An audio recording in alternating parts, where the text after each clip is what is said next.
అండి ఈరోజు మనం మిరియాల రసం చేసుకుందాం. ఫస్ట్ చింతపండు ఒక 5 minutes 10 minutes ఇలా నానబెట్టుకుందాం. అంత లోపల ఇదిగోండి జీలకర్ర మిరియాలు కొన్ని ఎక్కువ వేసుకుంటే బాగుంటుంది.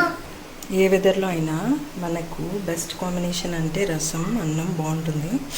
ఇప్పుడు ఫస్ట్ జీలకర్ర మిరియాలు ఉన్నాయి కదా, ఇందులో కొన్ని తెల్లగడ్డలు వేసుకొని అయితే పౌడర్ చేసుకున్నాము.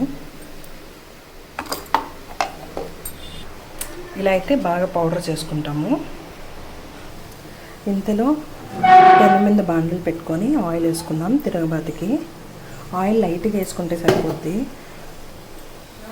ఆయిల్ అయితే హీట్ అయ్యే లోపల ఇందులో కొన్ని ఆవాలు వేసుకున్నాము. ఎవరికైనా ఇది చాలా ఈజీ.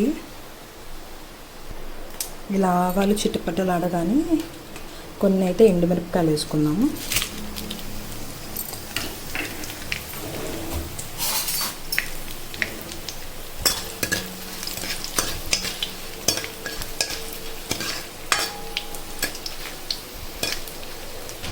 ఎండుమిరపకాయల తర్వాత కరివేపాకు,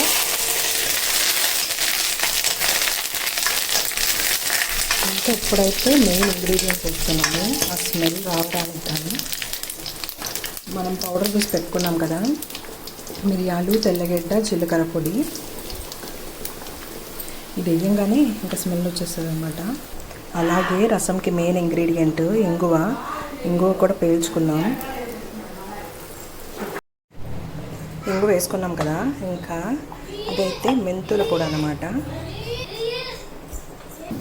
ఇదిగోండి ఇదైతే మెంతుల పొడి. మెంతులు కొంచెం దూరగా వేయించి పౌడర్ చేసి పెట్టుకున్నాను. అంటే మెంతులు పంట కింద పడితే చాలామంది లైక్ చేయరు కాబట్టి అలాంటి వాళ్ళు ఈ ఆప్షన్గా మెంతుల పొడి ఇలా వేసుకోవచ్చు. ఇది కూడా లైట్గా అంతే అయిపోయింది. ఇదైతే మెయిన్ ప్రాసెస్ అయిపోయింది. ఇంకా ఈ ప్రాసెస్ అయితే అయింది కదా, ఇంకా ఇందులో మనం చింతపండు రసం పోసుకున్నాం. అంతే అండి, అయిపోయింది. ఇదిగోండి ఇదైతే క్రష్డ్ టమాటో. చాలామంది వేసుకోరు కానీ నేనైతే యాడ్ చేస్తాను. ఎందుకంటే కొంచెం ట్యాంగీ ఉంటుంది. ఇది కూడా వేసేసుకున్నాం. టమాటో వేసుకున్నాం కదా, అలాగే ఇదిగో లైట్గా కొంచెం టర్మరిక్ వేసుకోవచ్చు.